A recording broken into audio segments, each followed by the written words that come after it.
Hey everyone, welcome back to the channel. Today, we're diving into the chaos of invasion, alien attacks, daring escapes, and shocking twists you won't want to miss. If you love deep dives into mind-bending sci-fi stories, hit subscribe and turn on notifications so you never miss a recap. A blast lights up the Arabian desert as a meteor screams out of the sky, slams into the sand, and sends a poor farmer flying. Meanwhile, in Oklahoma, John Bell gets ready for what's supposed to be his last day on the job. His wife reminds him that retirement isn't the end, but he heads out quietly. A stolen truck case leads him to a field covered in crop circles and a strange loop of birds circling above. Bell investigates and finds a crater, an empty car, and a swarm of locusts tearing through the crops. Daniel, the man who went missing nearby, is nowhere around, and Bell grows convinced something took him. Across Long Island, the Malik family rushes to the hospital after almost every kid at school gets sudden nosebleeds, except Luke. Their daughter Sarah is still bleeding, but doctors say she's fine. Ahmed slips away that night, and Aneesha secretly follows him, discovering he's involved with someone else. Before they can address it, a blackout hits. Fires start spreading, and the night turns chaotic. In Tokyo, Captain Murai prepares for a mission to the ISS, supported by communications expert Mitsuki. But once the shuttle launches, something tears through it in space. Back in Oklahoma, Bell returns to the field seeking answers, before something unseen ends his search for good. Debris has crashed down all over Long Island, and the Malik family stays huddled together as the street falls apart. Ahmed pushes everyone into the basement, but tension grows fast. When he steps outside to check the damage, he notices every house was hit except theirs. Inside, their son Sam suddenly grabs his head, yelling for something to stop, and the lights flicker back on as soon as he calms down, almost like a voice had been speaking to him. Aneesha later overhears Ahmed whispering to his mistress again, and moments after that, every window in the house shattered. Done with everything, she packs up the kids. During the drive, Ahmed admits he had planned to leave her, but Aneesha kept moving forward. Across the ocean in London, a student named Casper struggles with anxiety and bullies during a school trip. Things briefly brighten when he bonds with Jamila, but debris rains down, sending their bus rolling off a cliff. In Tokyo, Mitsuki learns the HOS HI-12 was destroyed and the ISS had gone silent. She spirals into grief as strange visions begin to surface. Far away in Afghanistan, soldier Trevante leads his squad to a school struck by something unknown. A dust cloud guides them to a towering tripod that shrugged off gunfire before unleashing a powerful pulse. Trevante wakes up buried in sand in Afghanistan, the battlefield empty and silent. After reaching his transport, he found every signal dead. With barely any food or water, he wanders the desert until he starts hallucinating, right before a lone traveler found him. Though they barely understood each other's language, they bond over stories of their wives while resting until dawn. The Malik family hit gridlocked roads as everyone tries to flee the blackout across New York. At a gas station, tensions rise when strangers target Ahmed with racist remarks, and Aneesha makes a split-second choice to grab some unattended keys and get the family moving again. Outside London, Casper and the surviving students crawl out of the crashed bus with mostly minor injuries. They try helping the wounded driver, but drama spreads fast. Monty acts friendly for a moment before manipulating Casper into revealing painful details about his father, then threatening to use it against him. Later, Monty wrecks their campfire, his motives unclear. In Tokyo, Mitsuki spirals over Murai's death while Jasa scrambles for answers. Convinced the truth was being ignored, she sneaks into a restricted vault and uncovers footage of the shuttle being struck. A distorted voice repeats Wajo before guards storm in to arrest her. Casper and the other kids wake up inside the crashed bus and quickly realize the driver is cold and gone. Fear settles in, and Monty stirs things up by bringing up Casper's painful past. Casper reaches his limit, climbs the cliff in silence, and the rest follow. At the top, he spots pieces of a fallen satellite, marked with the same Russian letters he strangely drew in his sketchbook. In the US, Aneesha notices Ahmed crying over his phone. Their son Luke is secretly carrying a metal shard too, likely from the crash near their old home. A state of emergency pushes the family back on the road. When Aneesha checks Ahmed's phone again, she finds baby scan photos and realizes his affair runs deeper than she thought. Their fight grows worse until Luke slips away during a roadside stop. In the desert, Trevante reaches a quiet town and follows a signal into a hospital basement, discovering another soldier still alive. Gunfire breaks out above, forcing Trevante to fight his way through the hostile men until he reaches a car and escapes. In Japan, Mitsuki faces questioning about the shuttle disaster. Frustrated by how little her superiors care, she storms out and visits Ikuro, Murai's father, uncovering the truth behind Murai's secrecy. As everyone moves forward, the ground begins to shake, hinting that the real danger is finally closing in. Trevante roams the empty desert base with a gun in hand, realizing he's completely alone. He gathers what he can, his knife, a firearm, and a photo of his wife, then heads to the comms tent. While trying to call for help, he finds documents about an emergency evacuation and references to an unknown entity. Elsewhere, Aneesha agrees to get supplies, despite Luke's worry. Two soldiers stop her, but once they learn she's a doctor, they bring her to help treat overflowing casualties. Using the name Amanda, she joins medic David Barton. During surgery, she discovers something alive moving inside a patient's wound, a parasite unlike anything she's seen, and manages to pull it out. In England, the stranded kids discover a truck full of chocolate and dig in.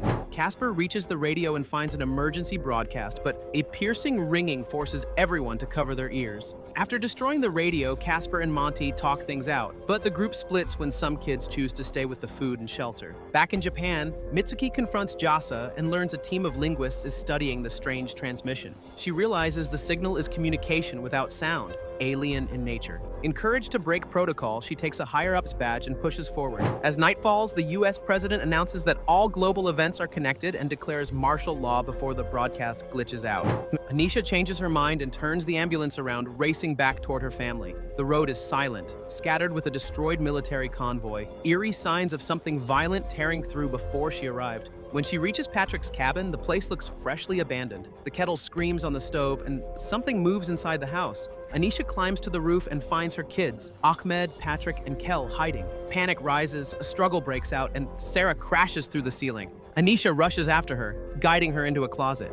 There, an alien finally comes into view, sharp limbs, towering frame, and unsettling movements. The creature stalks the house. Kel later slips through the same hole and is taken by the creature, her screams echoing. Realizing the aliens react to sound, Aneesha and Sarah slip down to the basement and wait. Above them, Luke and Ahmed try to communicate through the hand signals. Ahmed slowly moves the barricade to create an escape route, but the creature attacks before he finishes. Aneesha smashes a window, pulls the kids outside, and Patrick tosses them car keys before being taken. When the alien charges, Aneesha uses Luke's metal shard to stab it repeatedly until it collapses. Ahmed limps out alive, and the family drives off together into the uncertain night.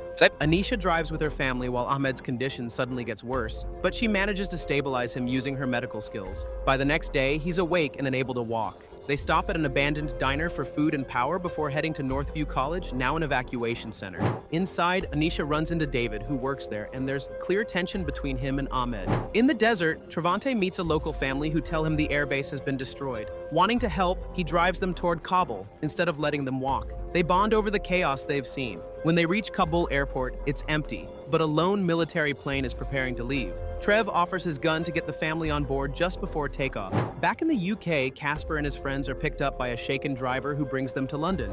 After reconciling with Monty, Casper continues on with Jamila, who asks about his strange connection to the aliens. Before he can explain, a creature appears nearby, pushing him to rush home. In Japan, Mitsuki bluffs her way into a satellite station and starts analyzing an alien signal, but soldiers shut everything down just as she tries to respond. Trev arrives in the UK during a loud storm, and the crew there tell him he's grounded with no flights leaving the country. Sergeant Harris gives him a pistol and lets him go, so Trev heads into London. The city is wrecked, smoke fills the skyline, and when he calls home, he only reaches a voicemail from his wife, who admits their marriage fell apart and believes this war is hopeless. At the evac center, Aneesha grows closer to Barton over lunch, and they end up sharing a kiss. Meanwhile, her son Luke meets a boy named Jack, who shows him a hidden room filled with victims covered in strange black goo. When Luke holds his metal shard near them, the goo reacts and fades, shocking everyone who sees it. Casper and Jamila return to London and find Casper's mother dead. Convinced he's connected to the aliens, Casper insists he can fight back. On the way to get help, they find Trev drinking alone, and a sketch with his platoon symbol convinces him to join them. In Japan, Mitsuki is brought back to help communicate with the alien signal. She sends images of Hinata until a response comes through now. Mitsuki remembers growing close to Hinata, who calls her full of stars. Their connection deepens, but the moment turns surreal when Hinata appears to swim through space and reach Mitsuki's ship, asking for help. In the present, Trev Trev takes Casper and Jamila to a hospital, forcing a neurologist to trigger Casper's seizure so he can tap into the alien network.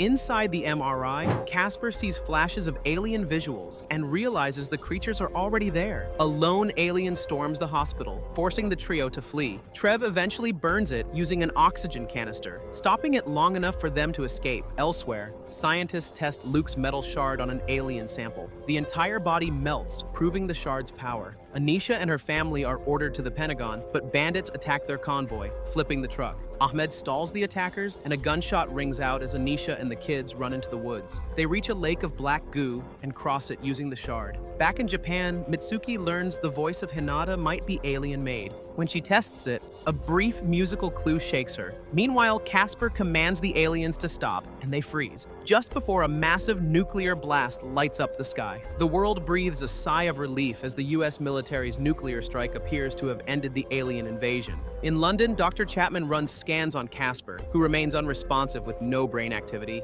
Losing hope, Trevante decides to leave Jamila behind and return to his wife, trying to rebuild their fractured marriage. Meanwhile, deep in the woods, Aneesha, Luke, and Sarah grieve over Ahmed's apparent death. Luke blames his mother for leaving him behind, adding tension as they continue moving through the forest. They eventually reach a fire station and find temporary shelter. Over the radio, they hear that the invasion is declared over, but Aneesha remains cautious, unsure if it's truly safe to return home. In Tokyo, Mitsuki mourns Hinata while going through her late partner's apartment, finding family photos and a compass Hinata received from her father. Mitsuki later meets an eccentric, weed-smoking monk who offers her refuge at his temple. He shares his belief that the invasion was a test, a reminder that humans had taken their world for granted. From the temple, Mitsuki begins trying to reconnect with the alien signals, determined to understand what happened. Meanwhile, in the Amazon rainforest, a team of researchers discovers a mysterious cave and comes into contact with an unknown alien life form, hinting that the threat, or perhaps the message, has not truly ended. The world struggles as the World Defense Coalition, led by President Benya Mabode, battles a new alien ship. 4 months in, much of Earth is uninhabitable, and 30% of the atmosphere is filled with alien spores terraforming the planet. Benya urges humanity to unite, but divisions remain, and a rogue group called the Movement emerges, clashing with the military. In Osaka, Japan, small spider-like aliens wreak havoc. Mitsuki guides people to safety, fights off aliens with Molotovs, but is eventually taken by WDC agents to help study the first ship shot down. In British Columbia, the Maleks are on the run. Sarah distracts a gas station owner while Luke and Aneesha steal supplies. Tensions rise between mother and son as they argue about leadership and survival, only calming when Sarah cries. They continue moving north. Mitsuki arrives at the Amazon site of the alien ship. Nikhil Kapoor, head of Dharmax, and his team, including Maya Castillo and chemist Thomas, prepare her for the mission despite failing a baseline test. The ship is massive, powered by an unknown source behind an electromagnetic wall that damages anyone who enters. Mitsuki communicates with the ship using frequencies and music, prompting a response. Meanwhile, Luke's curiosity gets him in trouble with soldiers, and Aneesha is arrested for possession of alien tech. Clark, leader of the movement, rescues them. Casper's body shows strange rhythmic tremors, hinting at changes to come. Trev struggles to adjust to normal life after the invasion. Haunted by unfinished battles and Casper's abilities, he constantly reflects on what the aliens want. At his sister's backyard party, her son Jordan falls into the pool. Trev jumps in and saves him, but lashes out, scolding him for being careless. Shiona yells at Trev to calm down, and he leaves, frustrated and restless. Trev spends hours at an internet cafe trying to track Casper and learn more about the alien threat. Shiona encourages him to keep living and spend time with family, but Trev wants to fight, driven to finish what the aliens started. He discovers a clue in Casper's drawings pointing to McCurtain County and infiltrates a military base. Meanwhile, Jamila remains in the UK, having vivid dreams of Casper and visions of a red burning moon. Toxic air spreads, confirming the alien threat. She witnesses an old man describe similar phenomena and heads to the hospital. Learning Casper was transferred to Paris, Jamila recruits friends Alfie and Darwin, who insist on accompanying her. The trio encounters Monty and her sister Penny at a garage. Persuaded to help, they take Monty's father's Jaguar and set off for Paris, aiming to reunite with Casper and continue the fight against the aliens. Mitsuki studies the downed alien ship, discovering an intermittent signal linked to its cloaking. She realizes it's an SOS to the mothership, sending a distress call for rescue. Predicting the next signal perfectly, she informs Nikhil, explaining they can hack the mothership's system and reverse the cloaking when the carrier ships approach Earth. Despite the risks, Nikhil convinces President Benya to authorize tactical nukes aimed at the sky to strike the ships once visible. The attack succeeds, downing the carriers with minimal human casualties, mostly in eastern Russia. Meanwhile, Trevante remains in a holding cell as military transports are canceled. Rose, a local woman tied to the town used for the base, initially resents him, but is swayed when he explains his fight against the aliens. Trevante shows her Casper's notebook, revealing numbers matching the dates 37 locals went missing. Shocked, Rose frees him. The Malik family travels with Clark and the movement. Aneesha worries for their safety as Clark detours to rescue a stranded family from a ravine. Luke impulsively runs to help, echoing past losses, and Aneesha follows, leaving Sarah alone in the car. As the carrier ships fall, the aliens attacking the ravine are destroyed. When everyone returns, Sarah is missing, leaving her fate uncertain and tense. The kids drive through Folkestone toward France, listening to music and unaware of the recent coordinated strike on the alien carrier ships. At the border, they see everyone staring at the sky, and Jamila urges Monty to take the tunnel instead. They ditch the car, slip past guards, and hear distant explosions. The attack has just occurred. Though hesitant, Monty and Penny join Jamila, and the group pushes on toward Casper, their only hope. At the hospital, patients listen to the radio celebrating the strike. Neurologist Esme monitors children drawing images, possibly influenced by signals from Casper's brain, while her colleague doubts Casper will ever wake. In the tunnel, the kids encounter dead soldiers, presumably killed by aliens.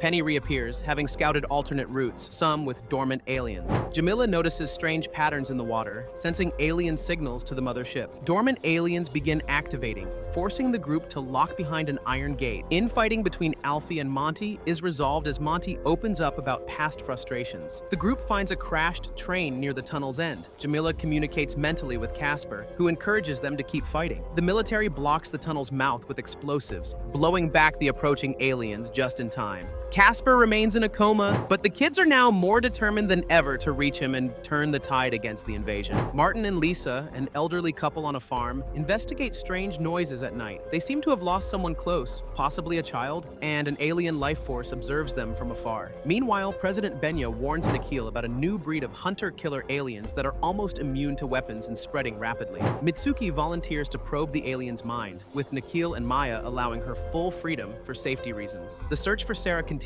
near a ravine. Jackson notices tracks pointing to a military convoy, and Luke feels guilty, blaming himself for her disappearance. Hanley, a trusted member of Clark's team, suspects Aneesha is hiding something, but Clark covers for her and plans to rescue Sarah even if it's risky. Trevante hides in Rose's apartment, following clues from Casper's drawings. Rose recognizes a location in town, leading them to Martin and Lisa's farm. Martin, traumatized, whispers "Wajo" and explains Lisa was taken by aliens. Before more can be learned, the military removes Martin. In Brazil, Mitsuki executes her plan with the alien, eventually eliciting a response via RF signal. The alien communicates in Japanese, takes the shape of a small girl, and immerses Mitsuki in an extraterrestrial form, showing her Casper calling for Jamila. Maya rescues Mitsuki, who warns, "They're out there," as the threat looms. The convoy is stranded about 100 miles from Camp Pierce in Wyoming, where Sarah is held. Luke senses danger through the alien shard and warns the group. Hunter-killer aliens emerge from the mist, attacking the vehicles. Only Clark and Aneesha's car survives, flipping as they swerve to avoid collisions. In Paris, Monty, Penny, Jamila, and Alfie stay at Monty's house, enjoying a brief moment of normalcy while planning to reach Casper in the hospital. Monty points out that Casper may be gone or worse, which upsets Jamila. Meanwhile, Mitsuki prepares to re-enter the alien force despite failing the baseline test. Maya monitors her closely while Nikhil reluctantly allows the mission.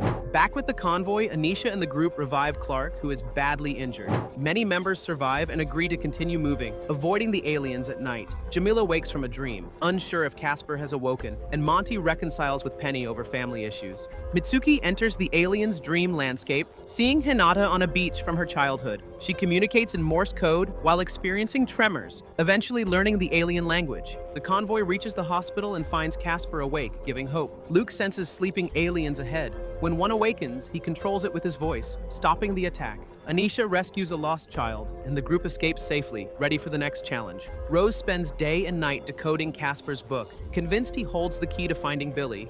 She maps out all the disappearances in town and notices a spiral pattern leading to Ben Shelton's farm. Trev and Rose head there, only to find the area heavily guarded by the military. They sneak in, see a massive hole in the ground, but but are discovered and escape. Casper, still with gaps in his memory, senses the other gifted kids might be crucial to defeating the aliens, though he doesn't know their exact locations near Paris. Meanwhile, Clark's group reaches the military base, but tensions rise. They've lost many members, and some question risking so much for one girl, Sarah. Aneesha convinces everyone to help, inspiring them to continue. Rose and Trev visit Marlene, Billy's sister, and spend the night at her place, plotting their next move. Jamila and the kids search abandoned shops for supplies, but aliens are nearby. Casper struggles with his powers, feeling nothing when aliens are close, yet he leads them safely off a rooftop. Aneesha and Luke distract soldiers while Trev sneaks into a truck to infiltrate the facility. Inside, they discover that Sarah has been taken to Oklahoma, to the highly guarded Project Idabel. Trev prepares to descend into the hidden area to uncover what the military is hiding and find Sarah. The stakes are higher than ever, and the race against time intensifies. Mitsuki has been working tirelessly to decode the aliens' language, pushing herself to the edge of a breakdown. Dr. Maya Castillo warns her to take a break, reminding her that previous scientists went silent after entering the alien chamber. Observing the silent scientists, Mitsuki realizes they haven't lost communication. They are speaking in the aliens' language.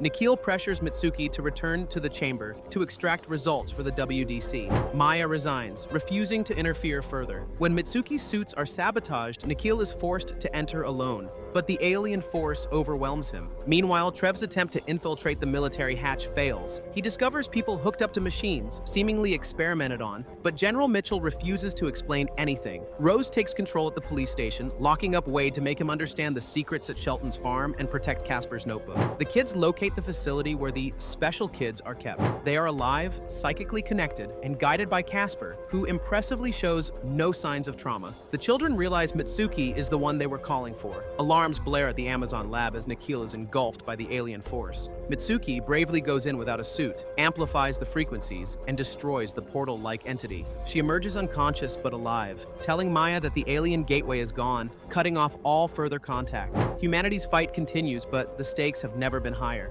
In the WDC war room, President Benya is briefed about seismic activity around the globe. Earthquakes hit multiple zones just as Nikhil enters the alien pit, revealing that areas thought safe are likely infested with cloaked aliens. They could be anywhere. Mitsuki tirelessly tracks the alien ship's signal. After destroying the portal, her task becomes harder, but she feels a strange connection to the alien entity. Hearing Hinata calling, she follows the voice outside. She notices birds flying in an infinity pattern and glowing ground beneath her. Recalling the moment Casper reached out to her, she realizes that finding him is key.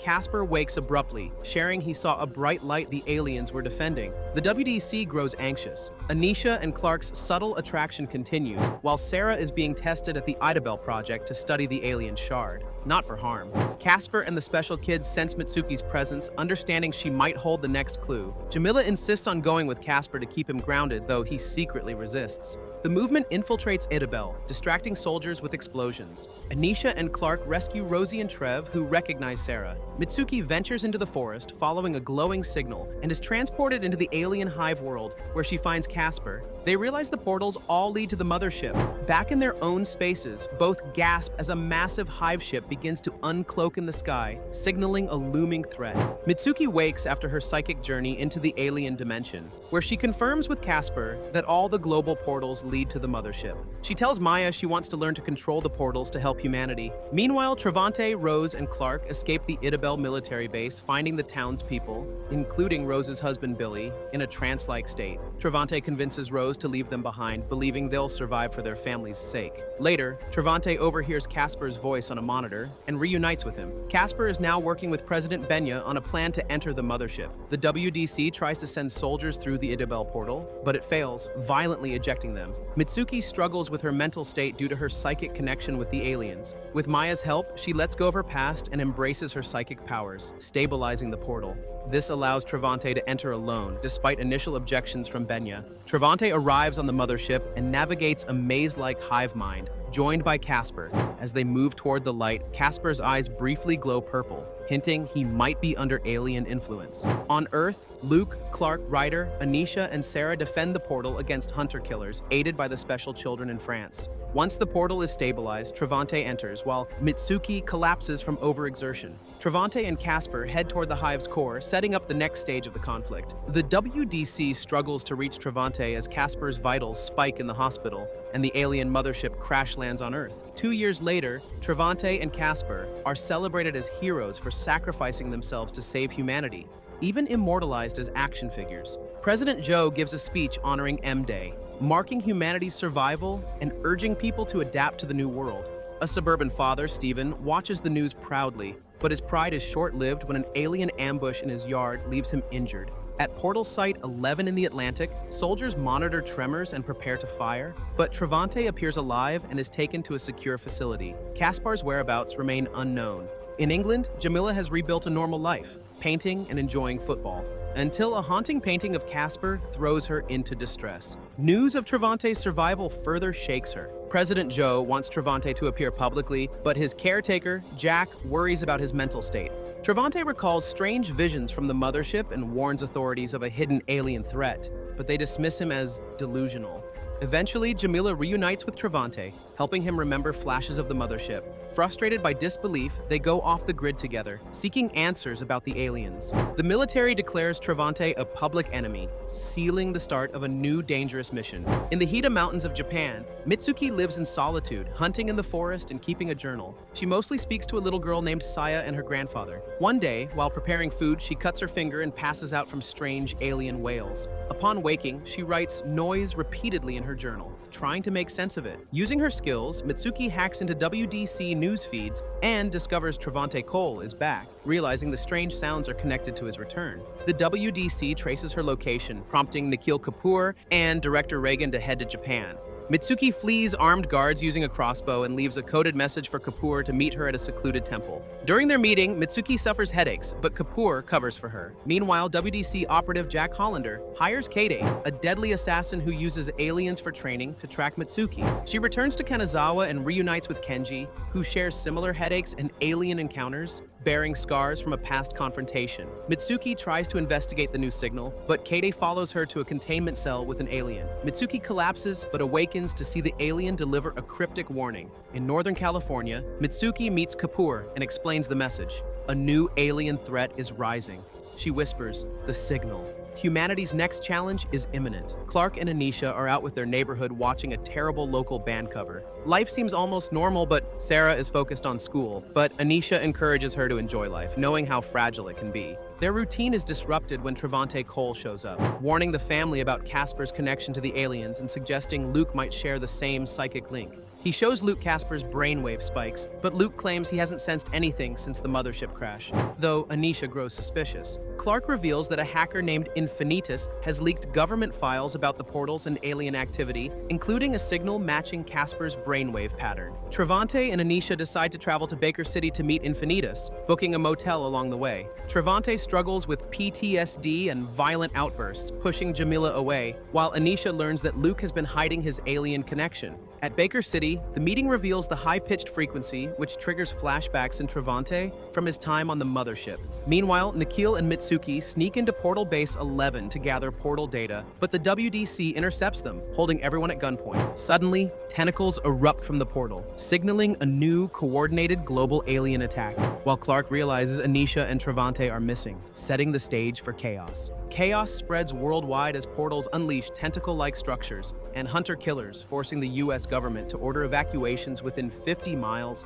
and the WDC to mobilize troops. Aneesha contacts Clark from an FBI field office in Boise, but her call is cut short when authorities start questioning her involvement with Infinitas. Clark, convinced something is wrong, sets out with Jamila to rescue her. Meanwhile, Mitsuki and Nikhil are taken to Skywatch headquarters in Montana. Mitsuki lashes out at the director, showing her disdain, while Trevante is also captured and reunited with them. The general finally listens to Trevante's warning about a stronger alien hiding in the walls. Director Reagan proposes using Casper's frequency to trigger his memory. The elite team prepares to enter the dead zone to plant a shard bomb on the alien core, hoping to sever the signal connecting the portals to the mothership. Nikhil worries the mission is suicidal, but Trevante and Mitsuki insist on going, each driven by duty and survival. Meanwhile, Clark and Jamila sneak Aneesha out of the FBI office using Verna, revealed as Infinitas, as cover. As helicopters approach the portal, enormous alien tentacles erupt, signaling the perilous fight ahead and setting the stage for a full-scale assault.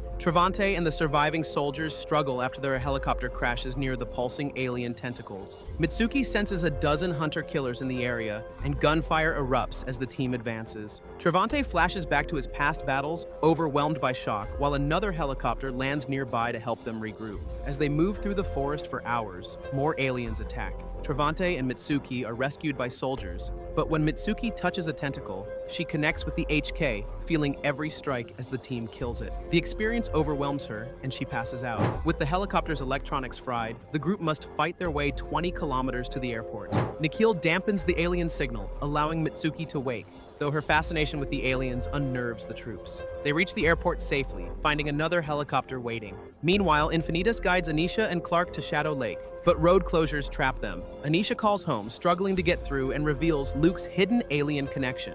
At the dead zone, Infinitas learns from scouts that stronger aliens are emerging, prompting Jamila to warn Trevante. At the airstrip, the rebels launch a surprise attack. Infinitas kills the director, the sniper takes out soldiers, and Trevante scrambles everyone onto the helicopter. When Infinitas' son tries a suicide attack, Trevante hurls the grenade mid-air, saving the team as they take off.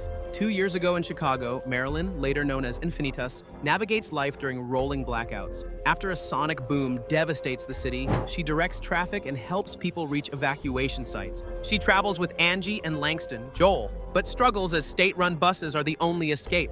Hunter-killers attack the bus depot, leaving the place in chaos. Angie is killed, leaving Marilyn and Joel traumatized. The bus eventually runs out of fuel near Rivington, a small town outside Chicago. Marilyn and Joel find refuge in a church, reluctantly welcomed by Carol Ann, but guided by Pastor Allen. Marilyn begins helping the community, distributing food and organizing survivors, slowly gaining a sense of purpose despite Carol Ann's mistrust. As the alien invasion intensifies, hope crumbles. Pastor Allen takes his own life, and rebellious survivors steal supplies. Amid the despair, Marilyn witnesses a glowing alien in the sky, communicating through Angie's voice, giving her a vision and direction. A food truck breaks down at the edge of town, providing supplies thanks to Violet, a newcomer who also saw the alien. Over the next 4 months, Marilyn builds a group, spreading the truth about the aliens and preparing for what's to come. By the time the mothership crashes, she is fully committed, believing the aliens are humanity's salvation. She now goes by Verna, leading her followers with unwavering conviction. The group flies through the dead zone toward the mothership, but fuel runs out and they crash land. Everyone survives, but they will have to continue on foot, keeping Joel in check as he tries to run. They reach Outpost 17, an abandoned military compound where the containment wall is smashed and bodies litter the grounds, showing signs of mass psychosis. Trevante quietly takes the lead while Aneesha and Clark are locked up with Joel, who is fully indoctrinated into Verna's cult. A wounded survivor outside the base stabs himself, and Trevante retrieves his body cam footage, revealing soldiers turning on each other. Mitsuki studies the footage and notices a strange shadow on the ceiling, indicating the aliens can manipulate emotions. Trevante frees Aneesha and Clark and begins coordinating the group to build a makeshift EMP device to sever the hunter-killers from the hive. Outside, Verna and her group, with intel from Carol Ann, plan to reclaim Joel. Carol Ann blows herself up trying to stop Trevante, but the landmines are mostly avoided. Inside, the alien signal drives everyone insane until Mitsuki shuts it off. Her disruptor protects her, but the soldiers grow suspicious. Clark finds a secondary abandoned path that could save days of travel. Mitsuki takes the EMP and heads alone into the dead zone, determined, but she isn't entirely alone. Mitsuki follows a translucent alien through the forest, realizing the creatures aren't here to destroy Earth, but to transform it, spreading spores that make the atmosphere toxic for humans. The weather shifts wildly around her, swinging from sunshine to snow as she tracks the alien into a cave. A sudden cave-in traps them, but Mitsuki survives and discovers the alien is injured. She helps it escape, losing her mask in the process. Continuing toward the mothership, Mitsuki finds a wrecked plane, realizing the deadly spores have already claimed the pilot. Before she can move on, cult hunters working with Verna capture her. Carmichael, the leader, keeps control of the oxygen, trying to force Mitsuki to reveal her unit's location. She refuses and even tames a couple of aliens outside the pit, showing her skill. In private, she manipulates Carmichael, but when he won't comply, she breaks free, fleeing into the forest. She's shot in the leg while scrambling over rocks, and the cult turns on Carmichael as he dies without oxygen. Mitsuki reunites with the alien, but the spores weaken her, and she collapses. The alien saves her using liquid from one of its eggs, reviving her. Outside the mothership, the alien itself collapses, patched by 4 HKs. Mitsuki begins to understand the alien's meaning of help, leaving her conflicted about saving the planet. At the dead zone in Alaska, Clark and the team gear up in full military outfits as they approach the alien mothership. High above, a pocket of breathable air gives them a small advantage. There, they find Mitsuki, fully healed by the aliens but still unconscious. Trevante, careless on a slope, falls into the valley below, encountering pulsing alien vines. Visions of Casper flood him, showing Casper possessed and attacking him with the shard. Trevante recalls stabbing Casper during the scuffle, deepening his guilt. Mitsuki wakes at camp and explains the aliens healed her, sparking questions about their intentions. She expresses doubt in humanity, admiring the aliens' perfection, but agrees to draw a map to the mothership. Tensions rise among the group as her pessimism and Trevante's guilt strain their cohesion. Infinitas grows stronger, rallying survivors to strike the misfits deeper in the dead zone. Trevante shares with Jamila and the team a possible blind spot in the mothership they could exploit. The group assembles the bomb, preparing to infiltrate the hive via a dark tunnel, staying hidden as they move to the core. Half the team remains at camp to hold back Infinitas. Fighting erupts, a rogue soldier threatens Conrad, and Aneesha intervenes, nearly causing chaos. Clark saves the situation, but Verna watches and later fatally shoots him. Meanwhile, Trevante, Mitsuki, Nikhil, and Jamila press forward toward the mothership, ready to execute their mission. Aneesha is determined to take charge after Clark's death, leading the group against Verna and Infinitas. The cult is divided over oxygen masks, but Verna rallies them, claiming they must stop humans to earn their eternity. Barnes spots Mitsuki on a ridge, and the group spreads out to track her, leaving the masks behind as a twisted test. Aneesha catches up in the woods, tending to injured soldiers before rushing at Infinitas. Learning Verna is heading for the mothership and targeting Mitsuki, Verna confronts Mitsuki, trying to manipulate her into using her powers recklessly. Mitsuki resists, though she briefly touches the alien veins, sensing a connection. Inside the mothership, Trevante, Jamila, and Nikhil navigate dark halls, cut off from communications. Trevante doubts himself, but Jamila encourages him, while Nikhil is trapped in haunting memories. Dozens of HKs approach, forcing the team to act quickly. Outside, Aneesha talks Verna down, and Mitsuki reconnects with Nikhil's memories, realizing he was helping her all along. Mitsuki enters the mothership, removes her inhibitor, and rewires the alien neural network, turning it from attack to beacon. The team sets the bomb by the core and escapes as the explosion severs the mothership's connection. Mitsuki is pulled into a swirling portal. Aneesha shoots Verna, and the others survive. Time jumps forward. Trevante becomes a commander. Nikhil searches for Mitsuki, and Aneesha returns home, battle-hardened, delivering the news of Clark's death. Earth enters its first day post-invasion. And that's a wrap! The aliens have tested our heroes, and we've lived through every jaw-dropping moment with them. Don't forget to like, comment your favorite twist, and subscribe if you haven't. Thanks for watching, and see you in the next recap.